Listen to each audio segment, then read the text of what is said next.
ना थके हैं पैर कभी, ना हिम्मत हारे हैं, हम मेहनत करने वाले हैं, हम विद्या एजुकेशन वाले हैं। हेलो दोस्तों, नमस्कार। आप सभी का स्वागत है विद्या एजुकेशन के इस यूट्यूब चैनल पर। और आज हम आप लोग के लिए लेकर आए हैं बाल विकास का पहला चैप्टर वृद्धि और विकास के प्रश्न और उनका व्याख्या सहित आपको हम उत्तर बताने का काम करेंगे। तो आप लोग पूरा वीडियो को शुरू से अंत तक जरूर देखें। चलिए आते हैं पहला प्रश्न पर। पहला प्रश्न कहता है, अभिकथन और कारक वाला प्रश्न है।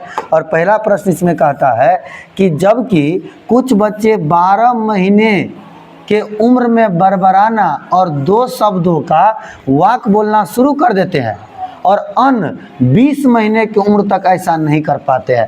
कहता है कि 2 बालक, एक बालक है 12 महीना का और एक बालक है 20 महीना का। अब ये दोनों में क्या देखा गया कि कुछ बालक 12 महीना में ही बरबराना और 2 शब्दों को बोलना से शुरू कर देते हैं, जबकि कुछ बालक ऐसा होता है जो 20 महीना का हो गया लेकिन उसमें ऐसा कुछ गुण नहीं आया, यानी बरबराने का गुण या 2 शब्दों को बोलने का गुण, 2 शब्दों के वाक्य को बोलने का गुण बच्चा में नहीं आया है। तो उसका कारण बताया है। कहता है कि सही विकल्प का चुनिए। विकासात्मक प्रतिमान केवल सांकेतिक है और व्यक्तिगत बच्चों का विकास काफ़ी भिन्न हो सकता है। सुनिएगा ध्यान से, आपका क्या कहा जाता है कि विकासात्मक प्रतिमान केवल क्या है, सांकेतिक है और व्यक्तिगत बच्चों का विकास काफ़ी भिन्न हो सकता है। अब देखिए, आप इसमें कहिएगा सर इसका क्या आंसर होगा। अभिकथन कारक में 4 को ऑप्शन आपको होता है, या तो पहला सही हो दूसरा गलत हो, या दूसरा सही हो पहला गलत हो, या दोनों का दोनों क्या हो, गलत हो, दोनों का दोनों सही हो और व्याख्या करता हो, सही हो और व्याख्या नहीं करता। अब इस पर देखिएगा, तो 12 महीने का बालक का बात किया है और एक बालक 20 महीने का है, 2 बालक का बात किया है। तो 2 बालक में क्या कहा है कि विकासात्मक प्रतिमान जो है केवल क्या है, सांकेतिक है, मतलब विकास का प्रतिमान की बात किया गया है। देखिए, यह प्रश्न आपका वृद्धि और विकास का है। आप सभी लोग जानते हैं कि वृद्धि जो होता है वो बाहरी गुण के आधार पे होता है, कि जब कोई व्यक्ति आपको बाहर से देखकर आपका जो चीज़ का अंदाज़ा लगा ले, लंबाई का, चौड़ाई का, मोटाई का, तो ये सब आपका वृद्धि होता है। और आपका आंतरिक गुण, आपके अंदर क्या क्षमता है, वो क्या होता है, विकास होता है। तो आपका ये प्रश्न का जो आंसर होगा, इसमें कह रहा है कि एक 12 महीना का, एक आपका 20 महीना का है। तो 12 महीना में कर पाता है, 20 महीना में नहीं कर पाता। इसका मतलब कि बच्चों का विकास, व्यक्तिगत बच्चों का विकास काफ़ी भिन्न है। ये बात का वो सपोर्ट कर रहा है। तो अगर अभिकथन का समर्थन कारण करे तो समझिए आपका व्याख्या करता है, और अगर अभिकथन का समर्थन कारण नहीं करे तो व्याख्या नहीं करता है। तो आपका जो ये प्रश्न है, ये प्रश्न क्या होगा इसका आंसर, तो ध्यान दीजिएगा। इसको 12 महीने और 20 महीने का आधार पर लिया गया है कि व्यक्तिगत बच्चा जो अलग अलग है उसका विकास काफ़ी भिन्न हो सकता है। कारण है कि 12 महीना में ये बरबराना और 2 शब्द बोलना सीख गया है, बल्कि 20 महीना में ऐसा नहीं कर पाता है। तो दोनों का दोनों बात सही है और इसका क्या कर रहा है, व्याख्या कर रहा है, क्योंकि इस बात का समर्थन कर दिया कौन, कारण। अगर समर्थन नहीं करता तो आपको कहते व्याख्या नहीं करता है। चलिए, पहला प्रश्न आप लोग समझ गए होंगे। अब चलिए उसके बाद हम लोग दूसरा प्रश्न पे देखते हैं कि दूसरा प्रश्न आपका क्या होगा। चलिए, अब पहला प्रश्न तो देख लिए और आप लोग सभी का उत्तर देते जाइएगा कमेंट में, आप अपने हिसाब से कि आंसर क्या होना चाहिए, और उसके बाद मेरा प्रश्न का उत्तर आप देखिएगा। अब देखिए, दूसरा प्रश्न है कि विकास के संदर्भ में निम्नलिखित में से कौन सा कथन सही है। विकास के संदर्भ में निम्नलिखित में से कौन सा कथन सही है। हम आपको बता दें कि विकास आपका वृद्धि से अलग होता है। देखने में तो विकास, आपको सुनने में विकास और वृद्धि एक ही जैसा लगता है, लेकिन बल्कि दोनों का विशेषता क्या है, अलग है। वृद्धि और विकास शुरुआत होता है गर्भावस्था से ही। जब बच्चा माँ के गर्भ में रहता है तब से ही वृद्धि और विकास होना शुरू हो जाता है, लेकिन अब आगे चलकर दोनों में अंतर होता है। विकास आपका जो होता है वो गर्भावस्था से लेकर जब तक जिंदा है मृत्यु तक होता है, मतलब जीवन पर्यंत होता है विकास। लेकिन वृद्धि गर्भावस्था से शुरू होगा, किशोरावस्था में जाकर रुक जाता है। तो दोनों में अंतर है। वृद्धि आपका मात्रात्मक केवल होता है, क्योंकि वृद्धि मतलब हुआ शारीरिक विकास, मतलब लंबाई, चौड़ाई, मोटाई, ये सब आपका केवल मात्रात्मक होता है। लेकिन विकास आपका मात्रात्मक के साथ साथ गुणात्मक भी होता है। चलिए अब देखते हैं दूसरा प्रश्न कि विकास के संदर्भ में निम्नलिखित में से कौन सा कथन क्या है सही है। पहला है विकास विशिष्ट से समान की ओर बढ़ता है। दूसरा है विकास के विभिन्न पहलू एक दूसरे से स्वतंत्र होता है। तीसरा है कि विकास एक असतत प्रक्रिया है। और चौथा है विकास चक्रीय तरीका से होता है, रैखिक नहीं होता है। चलिए हम सभी ऑप्शन को बारी बारी से आपको हम समझाने का काम करते हैं कि क्या होगा इसका आंसर। ठीक है, तो आप लोग बने रहिए, पूरा देखिए अंत तक। अब देखो इसमें कि कह रहा है पहला ऑप्शन विकास विशिष्ट से समान की ओर होता है, तो ये बात को गलत हम करते हैं। कारण समझिएगा कि विशिष्ट और क्या है समान, मतलब विशिष्ट से कह रहा है समान। तो आप बताइए कि कोई भी चीज़ को आप पहले सरल तरीका से, सिंपल तरीका से करना सीखते हैं, उसके बाद आपको वो आप ज़्यादा लेवल, जटिल लेवल पर सीखते हैं। तो पहले सरल सीखते हैं, उसके बाद जटिल सीखते हैं। तो सरल मतलब हुआ समान और जटिल मतलब क्या हुआ विशिष्ट। तो विकास जो होता है उसका पहला बात याद रखिएगा आप लोग, यह सरल से या समान से जटिल की ओर होता है। सरल से जटिल, या इसको आप कह सकते हैं समान से जटिल की ओर होता है। तो पहला बात विकास को लेकर क्या है गलत है। पहला बात क्या है गलत है। जटिल को हम लोग विशिष्ट भी कहते हैं, जटिल को हम लोग विशिष्ट भी कहते हैं। तो समान से किधर हो गया विशिष्ट की ओर। दूसरा बात देखिए विकास के विभिन्न पहलू एक दूसरे से स्वतंत्र होते हैं, ये बात भी आपका गलत है। विकास के विभिन्न पहलू एक दूसरे कभी स्वतंत्र नहीं होते हैं, एक दूसरे से संबंधित होते हैं। अब बताइए कि मानसिक विकास भी विकास हुआ और शारीरिक विकास भी विकास हुआ। अगर आपको तबीयत खराब हो जाए, आपको बुखार लग जाए, तो आपका शारीरिक विकास मान लीजिए प्रभावित है, तो क्या आप पढ़ लिख कर अपने मानसिक विकास को बढ़ा पाएंगे? तो ऐसा कभी नहीं होगा। जब तक शरीर पूरा ठीक नहीं है तो मानसिक विकास सही नहीं होगा। इसलिए याद रखना कि शारीरिक विकास मानसिक विकास को प्रभावित किया, इसी प्रकार से एक विकास दूसरे विकास हमेशा प्रभावित करता है, एक दूसरे से स्वतंत्र नहीं होता है। तो दूसरा बात भी क्या हो गया गलत हो गया। तीसरा विकास एक असतत प्रक्रिया है, ये बात आपका असत है। विकास आपकी कैसी प्रक्रिया है? सतत प्रक्रिया है। विकास आपका सतत प्रक्रिया होता है, असतत प्रक्रिया नहीं होता, ये बात भी आपका क्या हो गया गलत। अब देखो विकास चक्रीय तरीका से होता है, रैखिक नहीं होता है। आप लोग बताइए क्या विकास के बारे में, या अगर हम एग्जाम्पल ले लें शारीरिक विकास में, तो अब बताइए कि क्या कोई आदमी सिर्फ लंबाई बढ़ता है तो लंबाई बढ़ते जाता है, अंत में मोटा होता है? तो ऐसा नहीं होता है। व्यक्ति का जब मन होगा तब मोटा होता है, और जब मन होता है वो बड़ा होता है। जब होता है तब मोटा होता है, जब वो क्या होता है बड़ा होता है। तो कब मोटा होगा, कब लंबाई बढ़ेगा, कब चौड़ाई बढ़ेगा, ये हम लोग के बस की बात नहीं है, या हम लोग अपने हिसाब से उसको नहीं कर सकते हैं। तो याद रखना इसी को कहते हैं चक्रीय। रैखिक का मतलब होता कि हम लोग पहले लंबाई बढ़ा लेते तब मोटाई बढ़ाते, पहले या तो मोटाई बढ़ा लेते तब लंबाई बढ़ाते। तो याद रखिए यही आपका क्या है सही है। विकास चक्रीय तरीका से होता है, रैखिक तरीका से नहीं होता है। चलिए तो दूसरा प्रश्न का आंसर क्या होगा? तो ऑप्शन नंबर डी हो जाएगा कि विकास क्या होगा कि विकास आपका चक्रीय तरीका से होता है, बल्कि रैखिक तरीका से नहीं होता है। चलिए 2 नंबर हो गया, 2 का आंसर क्या हो जाएगा? डी हो जाएगा। अगला देखिए 2 के बाद तीसरा नंबर प्रश्न। तीसरा नंबर प्रश्न देखिएगा कि बच्चों की लंबाई और वजन में वृद्धि किसका उदाहरण होगा? बच्चों की लंबाई और वजन में वृद्धि किसका उदाहरण होगा? पहला है भावनात्मक। पहला क्या है? भावनात्मक। क्या बताइए ये भावनात्मक में जाएगा? तो ये भावनात्मक नहीं होगा। भावनात्मक मतलब जो दिखाई ना दे, भावनात्मक मतलब जो दिखाई ना दे, बल्कि बच्चों की लंबाई को आप बाहर से क्या कर सकते हैं? देख सकते हैं। वजन में वृद्धि को बाहर से आप देख सकते हैं। तो बोले ये आपका नहीं हो सकता है। दूसरा क्या है? संज्ञानात्मक परिवर्तन। संज्ञान मतलब होता है ज्ञान की विकास। संज्ञान मतलब होता है ज्ञान की विकास। कुछ नया चीज़ आप जब सीखते हैं उसी को कहते हैं संज्ञानात्मक विकास। अब ये तो नहीं होगा। अब बताइए संज्ञानात्मक परिवर्तन कब होता है? जब किसी व्यक्ति का बुद्धि या मानसिक, जब क्वेश्चन में बुद्धि शामिल कर दे या मानसिक शामिल कर दे, तब उसका आंसर क्या लेना है? संज्ञानात्मक। तब क्या लेना है? संज्ञानात्मक। तो बोलिए अगला हम ये भी नहीं होगा, ए भी नहीं हुआ, बी भी नहीं हुआ। अब पहले सी को छोड़ के पहले डी को आप समझा देते हैं।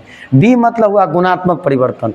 जी जिसको आप बाहर से नहीं देख सकते हैं, सिर्फ आंतरिक गुणों के आधार पर अनुभव कर सकते हैं, तो वो क्या होगा, गुणात्मक परिवर्तन। क्या लंबाई को आप बाहर से नहीं देख सकते हैं, तो बाहर से देख सकते हैं। वजन को बाहर से नहीं देख सकते हैं, तो देख सकते हैं। तो जिसको हम लोग बाहर से देख सकते हैं वो होता है मात्रात्मक। क्या होता है, मात्रात्मक। तो इसका आंसर नंबर क्या हो जाएगा, सी। और याद भी रखिएगा, लंबाई और वजन वृद्धि में आता है, विकास में नहीं आता है। लंबाई और वजन किस में आता है, वृद्धि में, विकास में नहीं आता है। तो इसका आंसर क्या होगा, मात्रात्मक परिवर्तन। कौन परिवर्तन होगा, मात्रात्मक। तो बोले 3 का ऑप्शन नंबर क्या होगा, सी। 3 का क्या हो गया, सी। आप लोग ध्यान रखिएगा। अब अगला प्रश्न देखिए, चौथा प्रश्न।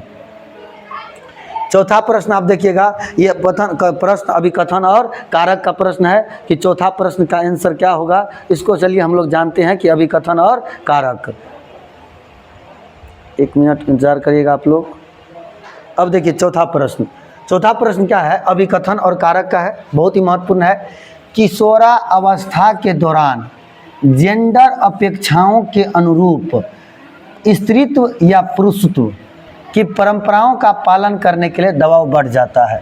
आपका प्रश्न है, कहा जाता है कि किशोरावस्था के दौरान, किशोरावस्था का उम्र आप लोग को क्लियर होना चाहिए, 12 से 18 वर्ष, 11 या 12 से कह सकते हैं 18 वर्ष, इस उम्र को कहा जाता है किशोरावस्था।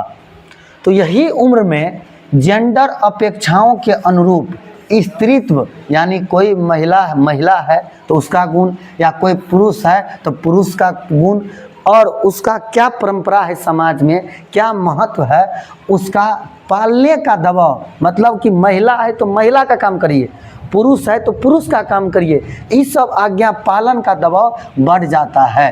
अब उसका कारण कहता है कि जेंडर और जेंडर भूमिकाएं जैविक रूप से निर्धारित की जाती है। सही विकल्प को चुनिए।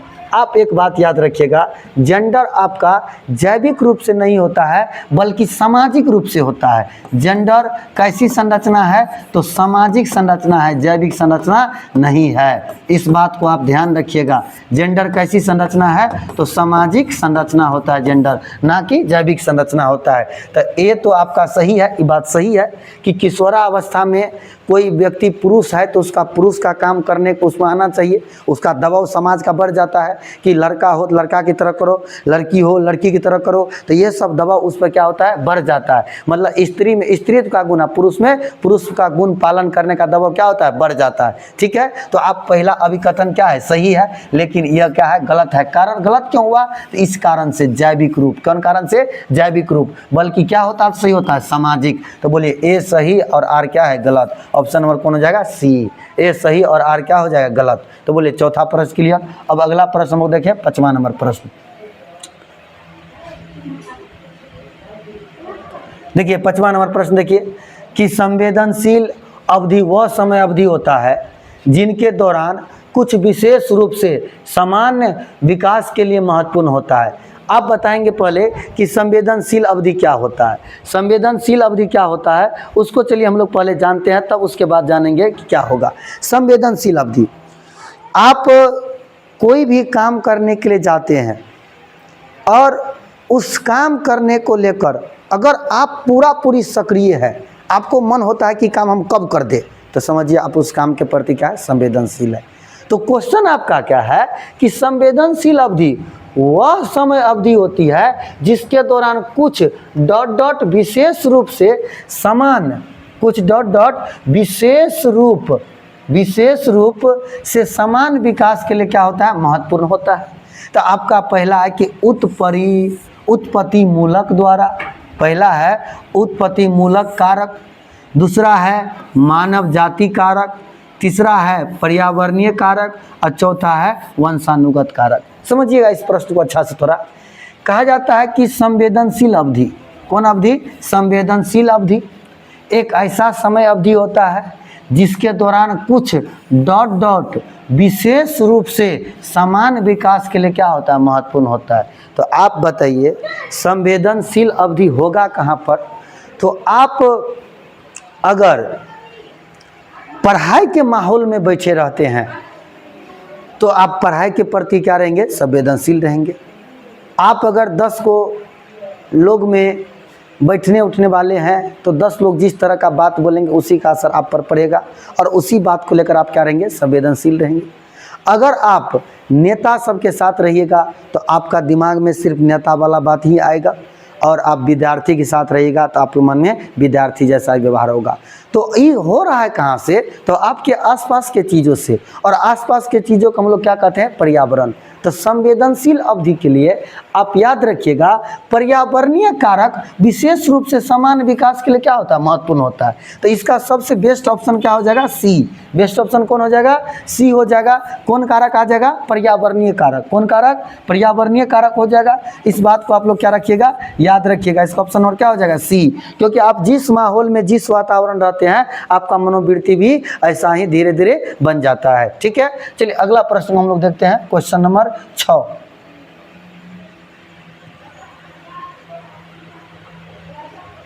क्वेश्चन नंबर 6 देखिए। 6 नंबर कहता है कि भावनाओं, व्यक्तित्व, सामाजिक संबंधों, भावनाओं, व्यक्तित्व और सामाजिक संबंधों में परिवर्तन और स्थिरता किस विकास में शामिल है। आप याद रखिएगा, ध्यान रखिएगा क्या क्या कह रहा है क्वेश्चन में, भावना, व्यक्तित्व, सामाजिक संबंध में परिवर्तन और स्थिरता किस विकास में शामिल होता है। तब पहला आपका है व्यक्तिगत विकास, पहला आपका है व्यक्तिगत विकास, दूसरा है भावनात्मक विकास, तीसरा है मनोसामाजिक विकास और चौथा है संज्ञानात्मक विकास। आप ध्यान से सुनिए और बातों को थोड़ा समझिए। आपका भावना, तो भावना आपके मन के अंदर की बात होता है। व्यक्तित्व, आपका व्यक्तित्व आप ही अपना अनुसार डिसाइड कर सकते हैं। सामाजिक संबंध, आप समाज में किस प्रकार किससे रिएक्ट कर रहे हैं, किस प्रकार बर्ताव कर रहे हैं, वो आप पर निर्भर करता है। और अगला है कि इस सब चीज़ों में परिवर्तन भी होता है और इसमें कभी कभी स्थिरता भी होता है। यह आपका कौन से विकास में शामिल होगा, तो आप याद रखिएगा ये होता है मनोसामाजिक विकास में। क्योंकि आपका इसमें एक बात और शामिल कर दिया, कौन, सामाजिक संबंध। कौन कर दिया, सामाजिक संबंध। तो आपका ये कौन हो जाएगा, मनोसामाजिक विकास। कौन सामाजिक विकास, मनोसामाजिक विकास में आपका आंसर आ जाएगा ऑप्शन नंबर कौन हो जाएगा, सी। क्योंकि बात किया भावना का, व्यक्तित्व का और सामाजिक संबंध का, तो ये आपका ऑप्शन नंबर क्या हो जाएगा, सी। कौन विकास हो जाएगा, मनोसामाजिक विकास। अब अगला देखिए 7 नंबर प्रश्न हम लोग देखेंगे इसी में। 7 नंबर प्रश्न देखिए, स्नेहा का कद बहुत तेजी से बढ़ रहा है और अब उसका हाथ उसकी लंबी अलमारी के हैंडल तक आसानी से पहुंच सकता है। स्नेहा नाम की एक लड़की है और उसी पर ये प्रश्न बना है कि स्नेहा का कद बहुत तेज़ी से क्या हो रहा है, बढ़ रहा है और उनका हाथ उनकी लंबी अलमारी के हैंडल तक क्या हो रहा है, आसानी से पहुंच सकता है, जिससे वह बहुत आसानी से अलमारी खोल सकती है। स्नेहा के कद में बदलाव कहा जाता है, तो याद रखिएगा वृद्धि। क्या कहा जाएगा, वृद्धि। आपको हम सूर्यम बता रहे हैं, वृद्धि और विकास सुनने में एक जैसा लगता है लेकिन दोनों का अवधारणाएं, दोनों का कंसेप्ट अलग होता है। वृद्धि आपका बाहर से दिखने वाला होता है, लंबाई, चौड़ाई, मोटाई में परिवर्तन क्या होगा, वृद्धि। और आपके आंतरिक गुणों में परिवर्तन क्या होगा, विकास होगा। याद रखना, वृद्धि विकास है लेकिन विकास वृद्धि नहीं है। क्योंकि वृद्धि विकास इसीलिए है क्योंकि शारीरिक विकास वृद्धि है, शारीरिक विकास जो होता है वृद्धि होता है, इसलिए वृद्धि विकास है लेकिन विकास वृद्धि नहीं होगा। इस बात को आप ध्यान रखिएगा। तो बोलो, ये जो स्नेहा का कद बढ़ रहा है, लंबाई बढ़ रहा है, वो लंबाई बढ़ना क्या हो जाएगा, वृद्धि हो जाएगा। Option number B. चलिए अगला। अब इसमें देखिए पार का मतलब क्या होता है, तो यह पार कंसेप्ट स्कैफोल्डिंग, पार को ही दूसरा नाम कहते हैं स्कैफोल्डिंग, या इसी का दूसरा नाम है आलम्बन, या इसी का नाम है मचान, ठीक है, या इसी का नाम है अस्थाई मदद। अब बताओ कि आप कोई भी काम करते हैं या कोई सवाल बना रहे थे और सवाल में कहीं पर फंस जाते हैं तो किसी से थोड़ा हल्का सा हिंट ले लेते हैं, हल्का सा मदद लेते हैं, उसी को पार कहा जाता है। और पार का कंसेप्ट देने वाला मनोवैज्ञानिक का नाम था वाइगोट्स्की। वाइगोट्स्की ने ही पार का कंसेप्ट दुनिया के सामने रखा था कि आप जब भी कोई काम करते रहते हैं और थोड़ा सा आपसे चूक हो जाता है, थोड़ा सा मिस्टेक हो जाता है, तो आप चाहते हैं अपने से बड़े से थोड़ा हेल्प ले ले, थोड़ा सा मदद ले ले। वो मदद लेना ही क्या कहलाता है, पार कहलाता है। और अगला क्या है, अनुकूलन। वातावरण जैसा है है, जैसा माहौल है, उसी प्रकार से अपने आप को ढाल लेना क्या कहलाता है? अनुकूलन कहलाता है। और सीखना का मतलब अधिगम होता है, जो आगे आपको हम बता देंगे। चलिए अगला प्रश्न।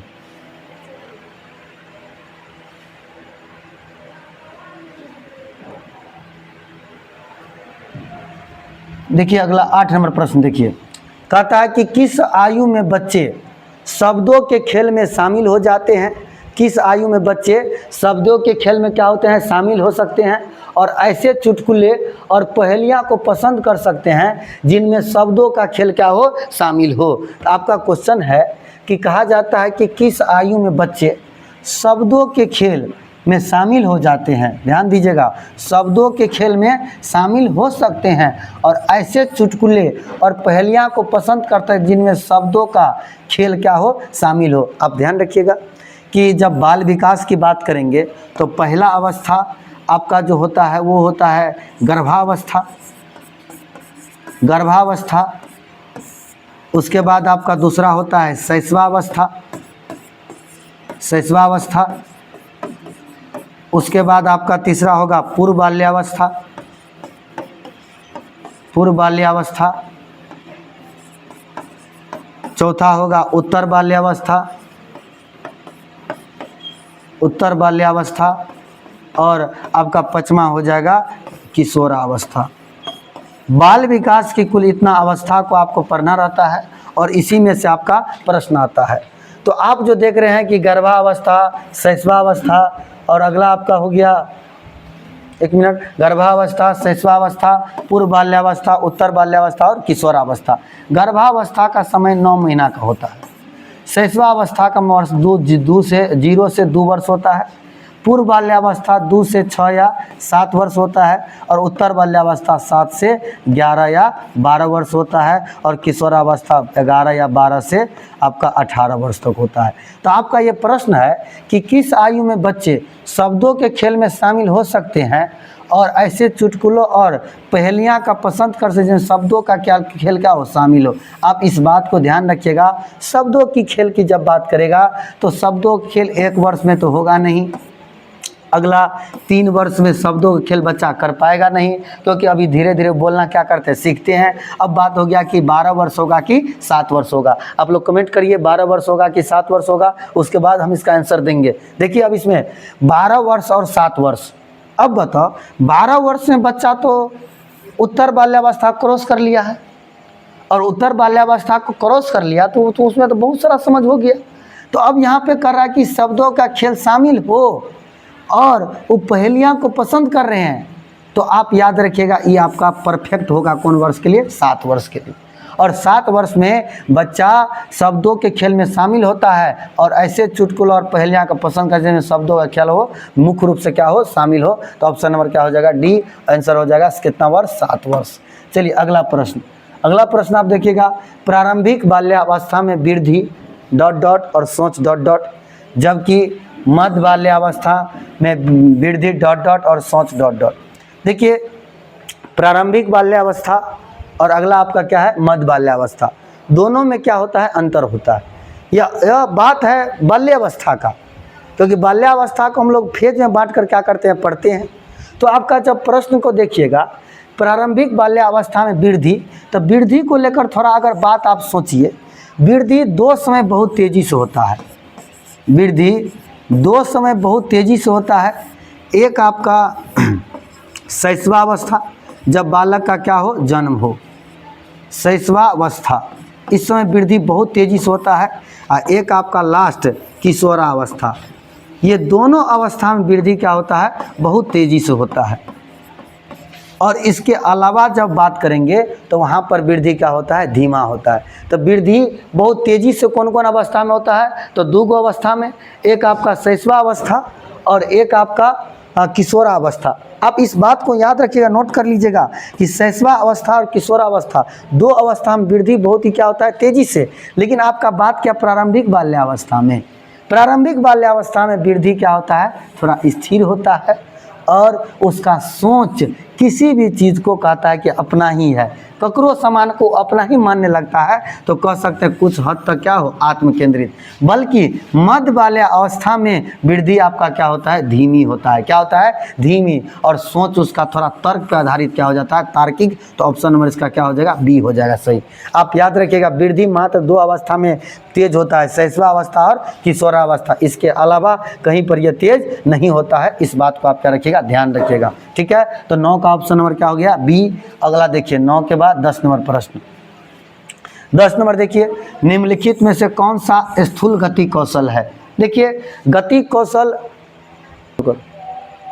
देखिए अगला 10 नंबर प्रश्न देखिए, निम्नलिखित में से कौन सा स्थूल गति कौशल है। देखिए मनोगत्यात्मक कौशल का 2 प्रकार होता है, एक आपका स्थूल गति कौशल और एक आपका सूक्ष्म गति कौशल। देखिए मनोगत्यात्मक कौशल 2 प्रकार का होता है, एक होता है स्थूल, एक होता है सूक्ष्म।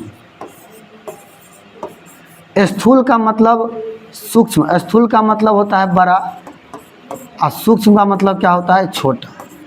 जब आप कोई काम करने के लिए, जब कोई भी काम आप करते हैं और उस काम में, जब कोई भी काम आप करते हैं और उस काम में शरीर का संपूर्ण अंग यानी बड़ा अंग का इस्तेमाल करते हैं तो वो होता है स्थूल गति कौशल। और जब कोई काम आप करते हैं जिनमें शरीर का कोनो खास अंग, छोटा अंग होता है सूक्ष्म गति कौशल। तो आपका देखिए इसका ऑप्शन हिसाब से हम देख लेते हैं। पहला काम क्या है, बुनाई का, बुनाई का काम है। और बुनाई काम किससे होता है, तो हाथ से होता है। तो शरीर का कोनो खास अंग लगा तो ये आपका हो गया सूक्ष्म, ये आपका क्या हो गया, सूक्ष्म। जब कोई खास अंग का प्रयोग होगा तो क्या होगा, सूक्ष्म। अगला क्या है, तैरना। आप तैरने के लिए हाथ भी चलाते हैं और पैर भी चलाते हैं तो ये आपका क्या हो गया, स्थूल। क्या हो गया, स्थूल। चलिए अगला, एक कागज पर वृत्त का रूपरेखा के अनुसार काटना, तो कटिंग करना, किसी खास अंग हाथ का प्रयोग होता है तो ये सी नंबर भी आपका क्या हो गया, सूक्ष्म हो गया।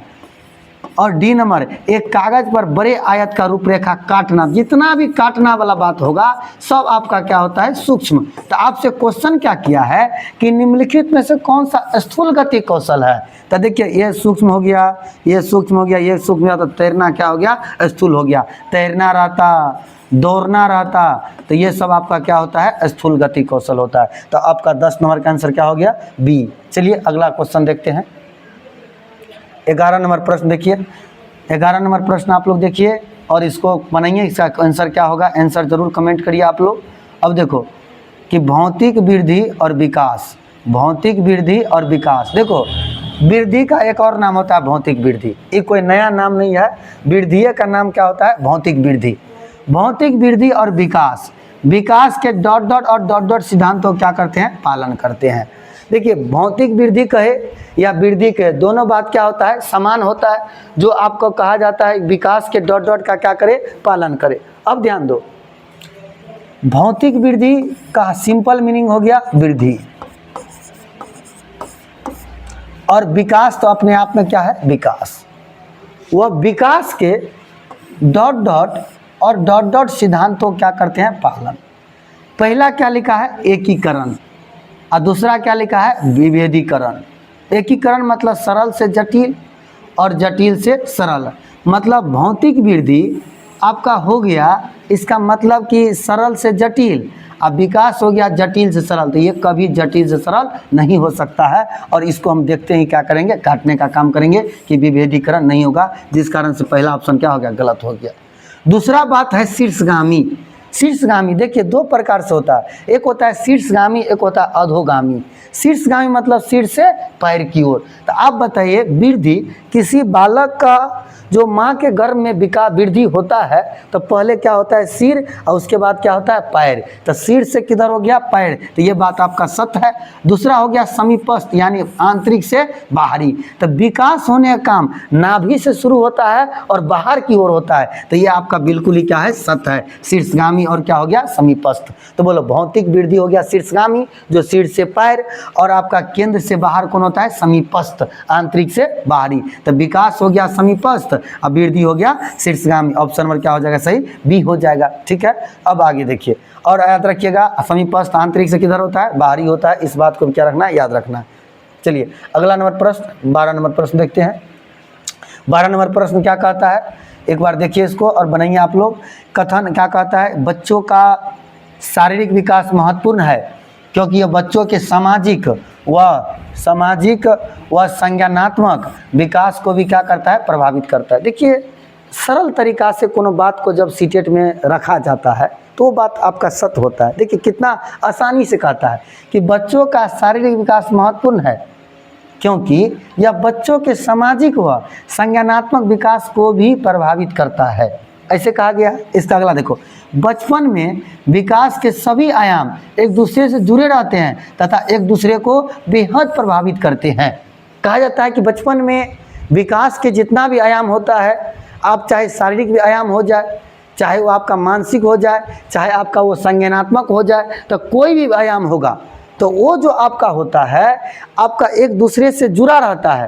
क्या किसी का तबीयत खराब हो जाए, अस्वस्थ हो जाए, शारीरिक विकास प्रभावित हो जाए तो क्या वो विद्यार्थी पढ़ पाएगा, अपने दिमाग को संतुलन रख पाएगा? तो नहीं रख पाएगा। तो आप देखिए कितना बेहद तरीका से बात को कहता है, को भी मतलब कर भी सकता है या नहीं भी कर सकता है, तो इसमें कोई दिक्कत नहीं है। तो इस सरल तरीका से बात, लचीला तरीका से बात को रखा गया है, जो आपका ऑप्शन के कथन क्या होगा, सही होगा।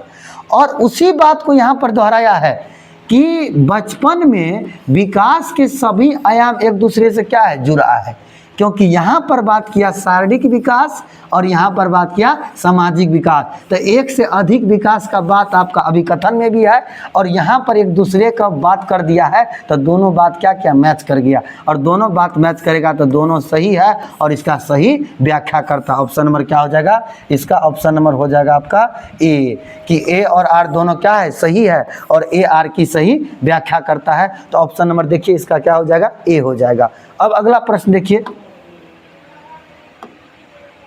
13 नंबर प्रश्न देखिए कि विकास का कौन सा सिद्धांत यह सुझाता है कि विकास सिर से शुरू होता है और फिर शरीर के बाकी हिस्सों में बढ़ता है। मतलब सिर से पैर की ओर, सिर से पैर की ओर होता है शीर्षगामी।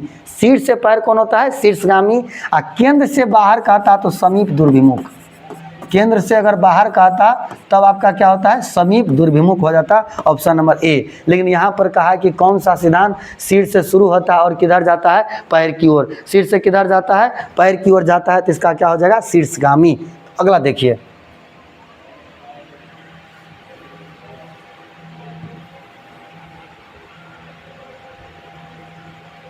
देखिए अगला प्रश्न देखिए कि रचनात्मक बच्चों की विशिष्ट पहचान विशेषताओं में शामिल है विचारों की अनम्यता, उब के लिए उच्च सहिष्णुता और जटिलता के लिए वरीयता, और लास्ट में आपका है अभिसारी सोच। लास्ट में आपका क्या है, अभिसारी सोच।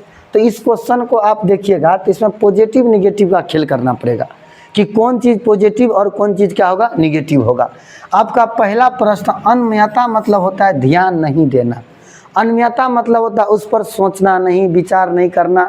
लेकिन रचनात्मक बच्चा कभी भी होगा तो वो हमेशा चाहेगा कि बड़े से बड़े चीज़ को हम लोग सीखें और भारी से भारी चीज़ को आसान बना दे, और उसका इंटरेस्ट रहता है कि नया नया चीज़ को सीखे, तोड़ जोड़ करे और कुछ न कुछ ज्ञान हमेशा प्राप्त करते रहे। ये होता है रचनात्मक का लक्षण। तो क्या रचनात्मक का अनम्यता होगा, अनम्यता कारण पहला ऑप्शन क्या हो गया, गलत।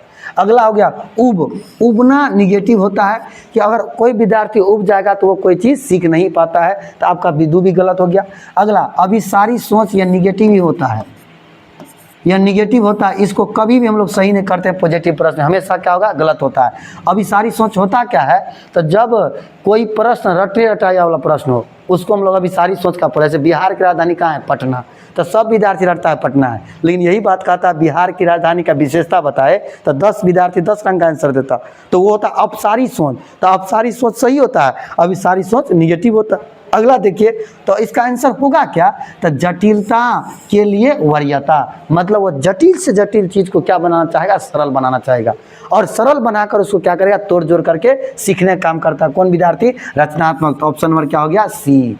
चलिए अगला प्रश्न, अगला प्रश्न देखिए, किस स्तर पर बच्चे नियमों के साथ खेल में भाग लेने में क्या होते हैं, सक्षम होते हैं और उनकी एथलेटिक क्षमताओं का विकास क्या होता है, पूरा हो जाता है। अब देखिए कि क्या कहता है कि किस स्तर पर बच्चे नियमों के साथ खेल में क्या करते हैं, भाग लेते हैं लेने में सक्षम होते हैं और उनकी एथलेटिक क्षमताओं का विकास होता है और तार्किक विचार प्रक्रिया भी बढ़ जाती है। हालांकि यह ठोस अनुभवों तक ही क्या रहता है, सीमित। मतलब कि ठोस अनुभव लचीला तरीका से कोई बात नहीं सीखता, मतलब वहाँ तक सीमित रहता है। ये विशेषता आपको ध्यान रखना है कि यह किसी भी बालक में जो होता है यह मध्य बचपन, कौन बचपन, मध्य बचपन तक का पाया जाता है और मध्य बचपन में ही बालक इसका गुण कर पाता है। ऑप्शन नंबर क्या हो जाएगा, बी। ऑप्शन नंबर क्या हो जाएगा, बी। तो आज हम लोग 15 को प्रश्न किए और डेली का हम लोग का रूटीन रहेगा 15 प्रश्न। हो सकता है कि आज बाल विकास किए तो कल हिंदी भी कर सकते हैं, परसों ईवीएस भी कर सकते हैं। सभी विषयों को हम लोग मैनेज करके चलते रहेंगे। आप लोग चैनल को सब्सक्राइब जरूर कर लिए और लगातार बने रहिए, इसी तरह के प्रश्न आपको देखने को मिलेगा। आज पहला वीडियो गया, धीरे धीरे और प्रश्न का लेवल बढ़ेगा और इसी प्रकार से प्रश्न आपको एग्जाम में देखने को मिलेगा और यह चैनल आपको तैयारी करने में बहुत ही आपका मददगार साबित होगा। और आज के लिए इतना ही, धन्यवाद, नमस्कार, प्रणाम।